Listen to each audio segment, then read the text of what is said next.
Welcome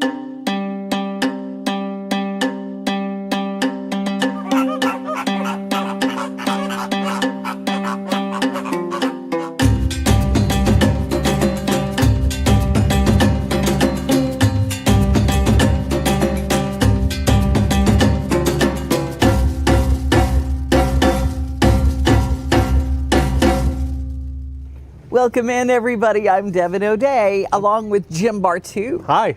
What's new at the zoo with Jim Bartoo. You know, there are so many new things. Every time I walk in, Jim, I see new signs up for something I didn't know. Zoo camp, and then there was another sign for careers at the zoo. Yeah. Part of the zoo camp is extending out to kids that are all the way up through senior in high school. So it's a great way to come out and spend a week understanding a little bit more about all the different things that you can do as a career at the zoo. It's not just caring for animals. There's lots of things that you can do, including vet careers and vet techs. Vet techs are always needed. A lot of people don't know about that. Yeah, well, always. Vet techs are like all of the work behind the whole veterinary program, right? Mm-hmm. These are the ones that really kind of do a lot of the heavy lifting. So if I had a program like that in my life growing up, I would have jumped on that. We are so blessed in Nashville to have that here at the Nashville Zoo. Absolutely. Now there's some fun things to do that don't have anything to do with careers. And first of all, there's a brand new exhibit. That's right. We just opened up Leopard Forest. So if you haven't been and you're looking for something new, this is a brand new area. A lot of people have asked, does that mean the giraffes will be open again? And my answer is yes. The giraffe exhibit is now open. This pathway, this Leopard Forest pathway, is what was blocking people to get up to giraffes. So the giraffe exhibit hasn't changed. It's just that now we have a brand new pathway that includes a boardwalk with all these shaded trees, and it takes you past 4 new exhibits. DeBrazos monkeys, colobus monkeys, klipspringer, and then the star of the show, these Amur leopards. And Natasha has been getting used to her new digs over in the leopard exhibit over there. So you got to go check it out. It's brand new and it's just stunning as always. Oh, everybody's talking about it. My friend Pam, she gave up her gym membership and got a zoo membership because she comes and walks here. There you go. Yeah. She said literally, only on exceptionally hot days she takes a little break, but she says every day she uses her zoo membership to come out here and walk. And she goes, oh my gosh, the giraffes are back. It's my favorite. Yeah, I know. It's really nice to be able to get up there and see them. We have like 3 miles of trails, so she's probably getting a lot of walking in. So she's getting a lot of walking in, and it's not like you're exercising when you're seeing all these amazing things. It's just the nature, the animals, the botanical exhibits. I mean, my goodness, the flowers everywhere. It's so cool. I mean, you can get a gym membership and walk on a treadmill and stare at the window or the person that's walking in front of you, or video, or whatever it is that they have out there. But this is so much better than that. So much better. And if you are worried that it's too hot, we've got some summer splash weekends to tell you about. That's right. All the Saturdays in July and almost all the Saturdays in August, you can come out and we have different water activities. There's some things that you'll be able to experience on every Saturday. Lots of splash opportunities for kids to get wet, slides and things like that. But we're also going to have specialty days on some of these Saturdays, and that includes watermelon eating contests and water wars. So they'll have like squirt gun wars and things like that. You can meet a mermaid on some of these weekends. I know. Wouldn't that be cool to meet a mermaid? I want to do that. So July and August, we got that covered, right? That's right. Dunk a keeper. That's another weekend. You can come out and dunk a keeper. And we also have free ices on some of those weekends too. So check the zoo's website, Summer Splash Weekends, and you can kind of see a schedule of what's being offered when. And let's talk about the slumber party at the zoo. I know. That's one of my favorite things. It always sells out. That's right, yeah. Labor Day weekend is typically when we have that. It's at the end of August, last weekend in August, and it does typically sell out. This is a very popular event. If you want to come out and do this, go ahead and go online, make your reservations now. It's a great way to be able to come out and introduce your children to camping. If you've never been camping before, if you're new at this and you want to get a tent, you want to come out and try it out, the zoo is a great place to do that. There's lots of activities and things to do. It's not too far from civilization, so you can get out. There's toilets, right? So there's nice. bathrooms that you can take a part of, and you sleep overnight at the zoo, and then in the morning you get up and you're able to walk around the zoo and see the keepers bring the animals out in the morning, and that's typically when the animals are fed too. So that's another great benefit. And it's safe because at night, when you're worried about the animals that are nocturnal, they don't get out of their cages and come visit you. That's right. We don't let them all loose at night to kind of wander around. They have their own little places to sleep at night, so you don't have to worry about that. Well, coming up later in this show, we're going to hear about something else very special that we've talked about in some other shows, and we've actually taken you backstage. A backstage pass in Nashville might mean you're back watching all the entertainers get ready. Well, how would you like a backstage pass to see some of the animals that you know and love? They have them at the zoo. We'll tell you about that coming up later.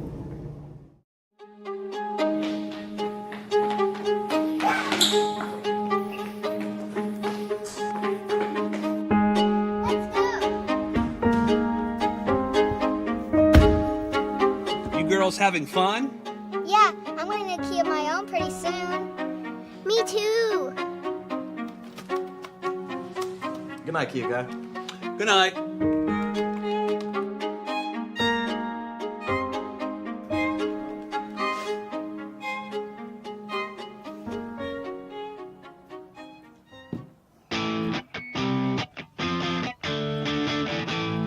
Buckle up, Dad.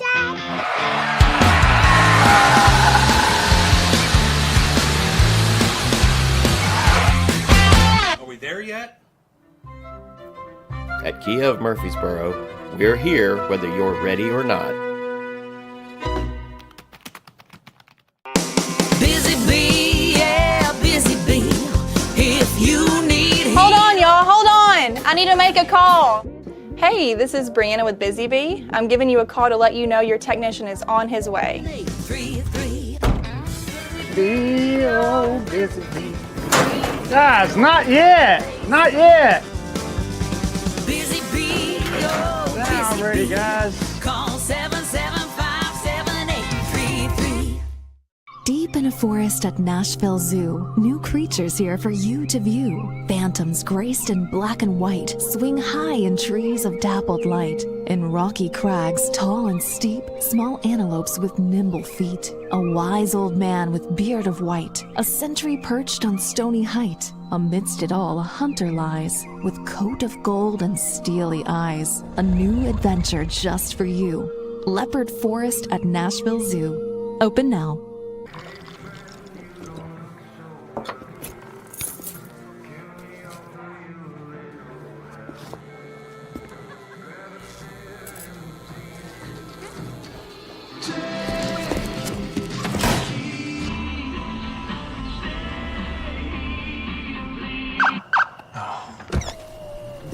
You're seeing the signs too, right? What signs? It's sloth time in Music City. Jim, is this not the cutest thing you've ever seen? You just want to just go, ooh, but you don't do that. We have Arlie with us. And Arlie, tell us a little bit about this sloth that we're meeting now. He is perfect. His name is Gully. He is what's called a lens two-toed sloth.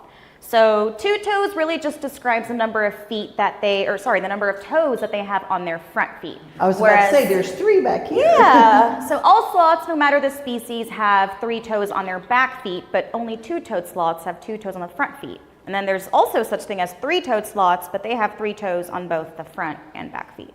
They have, their entire bodies are really adapted for this like upside down arboreal lifestyle. They have specialized tendons that help them to like essentially lock their limbs onto place. So like scientists have found dead sloths still hanging like this, even they're not really exerting any force or pressure to stay up like that. Think of it like a coat hanger, right? It's just kind of there. It's not really a muscle thing as much as it is just an anatomy thing, right? He has been an ambassador with us for about a little over a year now, like I said, and he just loves to hang out, eat some treats, and you can see him during our backstage pass tours. That's right. This is one of our many Backstage Pass tours. The sloth one is certainly very popular. So if people wanted to go on this sloth tour, this Backstage Pass tour with sloths, is it often offered year-round? Does it sell out quite in advance? What do people need to know to have the best chance of getting this? Yes, so the sloth tours that we offer are one of our most popular tours that we offer. Of course, because look at him. I mean, come on. Yeah, so we do have the ability to have up to 10 people in our VIP room. Usually it is a sold out tour, so we usually do have a full house in here. But we do offer the tour 2 days a week on Wednesdays and Sundays at 10:30 in the morning. So you gotta grab your tickets fast because they do sell out. That's year round. That is year round, Right, yes. but you So don't- even in the winter, even You don't though release dates. Do we release dates for the whole year, or do we wait? Or So usually I think it depends on the season. Like right now, I don't think that we have dates ahead of time for like next year, next summer, or even the winter time yet. It's usually based off of the season. So right now we're just selling tours for the summer, if I'm not mistaken. Yep. And then once the winter hours roll around, since we do have hours that change, that's when they will kind of release those dates for the next season. That's But right. when people come on the Backstage tour, do they get to feed the sloth a little They piece of do, apple? yes. He So- likes apple, everybody. Yes, Apple. Scully's favorite treats are apples and pears. There is a feeding opportunity on the tour. There are plenty of photo ops as well. And you just get to be up close to them and get to, you know. And feed them? Live in a Can business, people feed them while they're on the tour? Yeah, you get a feeding opportunity. You can give them a piece of pear, a piece of apple. Sometimes we'll bring grapes on the tour too. And you'll just get to hang out with a keeper who works with them every day, and they'll tell you a little bit about them too. Do they bite? So they can bite. Their teeth, they're definitely teeth. They do have some pretty sharp teeth. Their biting is not going to be their first line of defense, but they will flash those teeth if they feel like they absolutely have to. They're a little bit more timid. They'd rather just kind of, you know, keep to themselves, very elusive, but they can if they feel provoked enough. And they have some very powerful claws as well. So if you're thinking about holding hands with one, double think that, because they can squeeze very hard and puncture skin, and it's very dangerous. This is their natural position, is kind of hanging like this. Do they sleep like this? They do. They spend the majority of their lives hanging like this from trees. They sleep like this, they mate like this, they give birth like this. It's wild. They really only come down to the ground to use the bathroom. And part of the reason for that is because they're not going to place a target on their backs by just dropping. They're dropping straight below them. So they'll typically prefer to go to a few trees over, do their business, cover it with some leaf litter, and then kind of steer themselves away from where that is located. Don't we all? No one needs to know where you go Trees poop. down. Yeah, don't do that right here. Don't So put here it in the down. zoo, do they use leaf litter? Do they put like litter in there? So they have like what we call like little latrines here. They have like a specialized little, it's like a large Like a litter bowl, box. I guess, Yeah, like a litter bowl. bowl. Yeah, a litter bowl. And they know to go to that same spot every day whenever they need to use the bathroom. They're litter trained. That is the coolest thing ever. What kind of litter do you use? It's just empty. They just know. They just know to go to the bowl. They just go to the bowl. To the bowl, put it in the Just bowl. Keep it nice and clean. Yep. Oh, that's amazing. Oh, now he's napping. And he is napping. He is napping now. How cute he is. He's perfect. Arlie, what country are they native to? So they can be found throughout parts of Central and South America. They specifically, I think, can reside in countries like Guyana, Colombia, Venezuela, lots of countries in South America. So there are different types of sloths too, kind of like, think of it like dogs, right? You have Dalmatians and Shepherds and all that. There's different breeds of sloths as well. So different breeds exist in different parts of Central and South America. So it really just depends on the species. Now, Interesting. some places, some sanctuaries they have, and they become very, very lovable. And that, do they get really affectionate to you, to their zookeeper? They can. I do think that they recognize smells, and that they might recognize, like, you know, they don't have the best vision, but they can see somewhat of like blurs and, you know, different sorts of color variations, even though they might be colorblind. So I think that they recognize maybe like, oh, the red shirts that the keepers have here, they're not going to be blue. So I think they recognize that, but I don't think they necessarily recognize different faces. I think that since they have grown as ambassadors for most of their lives, they are used to just being around people, especially once people that are trained to work on them work with them in a very consistent way. They recognize those patterns too, so they are able to adapt their behavior to that. Well, Gully, it's nice to meet you. Yeah, and if you want to meet him, check out the Backstage Pass Tours. Do it in advance, so if you're planning several months out, you can visit our website, look for Backstage Pass Tours over there. If you're not getting answers that you need or you can't find what you need, you can always contact us. You can email us or call us, and we can give you information about when the next tours might be available. See, wouldn't you like to feed an apple to Gully? NashvilleZoo.org is where you get all the information for tours and special events. And you might even see Miss Thang over here. Arlie might be on the campus showing some of our ambassador animals. She signs autographs for a fee, so just be aware. Gotta pay those bills somehow. Arlie Benitez, thank you so much for being with us. Thank you for having me. Always. You guys stay tuned. More animals to come on What's New at the Zoo with Jim Bartoo. Let us connect you with a team that you'll be bedazzled by when you connect with Busy Bee Plumbing, Heating, and Air Conditioning. Let's meet the team. This is Charles Calvert, known as One Take. He's the plumbing service manager. Here we have Matt Cook. He's known as Big Country. He's the HVAC service manager. Visit Busy Bee Plumbing, Heating, and Air Conditioning for all your needs.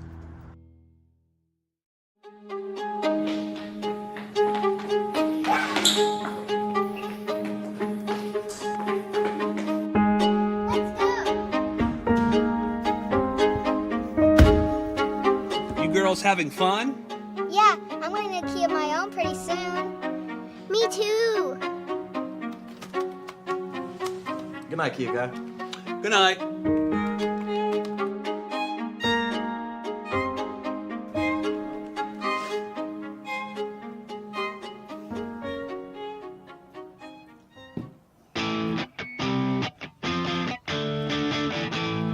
Buckle up, Dad.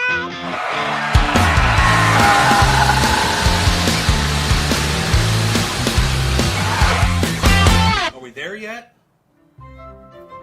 At Kia of Murfreesboro, we're here whether you're ready or not.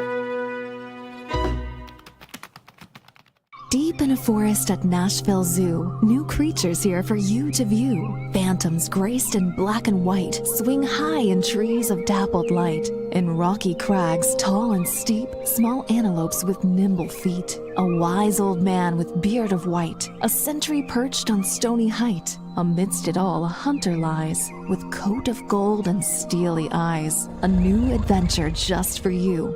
Leopard Forest at Nashville Zoo. Open now.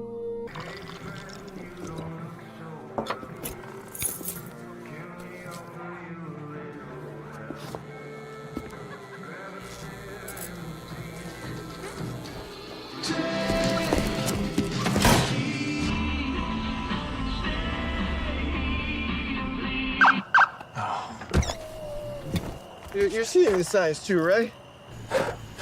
What signs? Busy bee, yeah, busy bee. If you need Hold on, y'all, hold on. I need to make a call.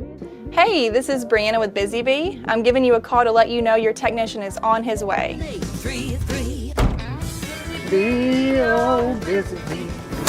Guys, not yet. Not yet. Busy bee, oh, Now busy ready, bee. guys. Call 775-7833.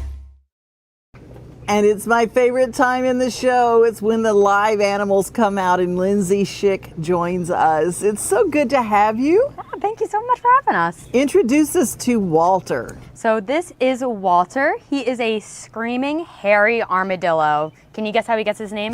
Does he really scream? He does really scream. So if he is picked up or jostled or is scared, he'll let out a shriek.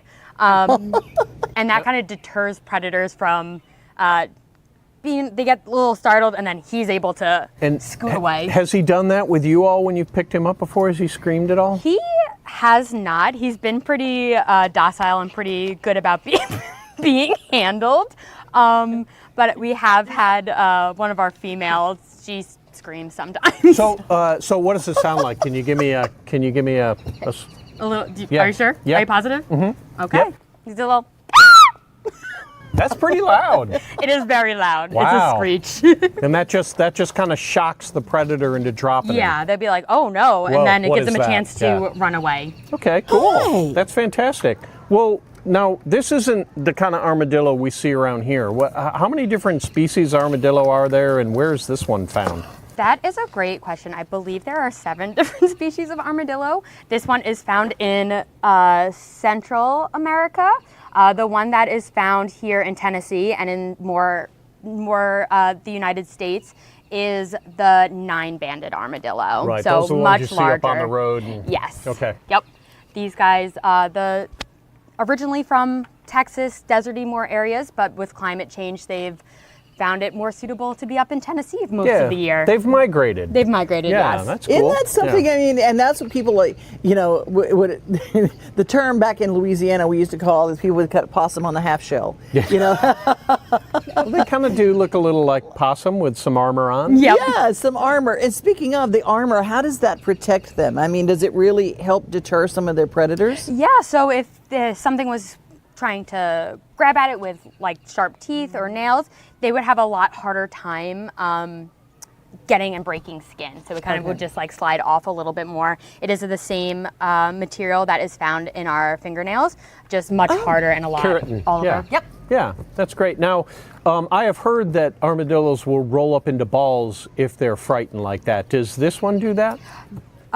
No, so they have that armor to protect most of their body, but there's only one species of armadillo that can completely turn into a ball, and that is the 3-banded armadillo, Gotcha. and I believe it's the national animal of Brazil. Oh, wow. Okay. All But right, they were fantastic. definitely the mascot of the World Cup when it was hosted in Brazil. Now, you're likes scratching his back. Can he feel that? Yeah, he can feel that. Like, it's basically like if you feel your nail, you could kind of feel that. He has nerves on the end of that, so he can feel. This is. Did you see him? He had the happy smile. I know. He He did that. just He like, "Ooh, automatically that was nice." just like, oh, I'm going to hang out here for a while. This is Yeah. like getting a nice massage. This is a little distracting so he doesn't get too wily here. I getcha. All right. So you're pulling out a little bit of worms and you're hiding it under some of this. This looks like shredded cardboard. Is that what you have for them? Yeah, it's cardboard chips is what we use kind of as a Medium? substrate for a lot of our animals, especially when we have them out on program and things like that. It's actually recycled. Okay. Do you create your own here? Do you have a shredder No, we machine? don't. No, there is a company that actually recycles old boxes to make into. Isn't that nice? Yeah. You always That would be wonder really when cool. you recycle, you take your boxes of recycling, what do they use them for? Well, here's an Potentially. example. Here we go. They shred it and use it for armadillo Substrate. basis. Yeah. Substrate. Yeah. Would this kind of animal, would the screaming hairy armadillo, would it make a good pet? No. So they do require a lot of work. These are more of a desert animal, so they need really dry, hot environments. They need a lot of dirt to bury themselves in. So it would be a very, very messy animal, and they can be a little stinky as well. Right. Now, I noticed that you're burying these mealworms underneath some of this substrate. Can he smell those? Does he hear them? How does he find them? So he is smelling. It's very much buried into the the shavings right now, but he has a long and mobile nose that he's able to kind of sniff around and find those insects. He is an insectivore, so mainly eating insects, but will eat some plant materials as well. He is not interested in the vegetables. He's like any little kid. No. He's like going, no, Yeah, the no. green stuff, I He don't said, want it. I'll eat it at the end of the day. So he has that, and he also has very, very long nails that he uses to dig burrows and to dig up worms as well. Similar to the ones you see in your yard that are digging giant holes in your yard. Exactly. They dig really well. They're good diggers. But the ones in your yard are also looking for larvae and for That's right. bugs and things like that as well. Right. That's exactly right. That's their food source, right? That's what that's their main food source. So that's kind of what they're doing. Yeah.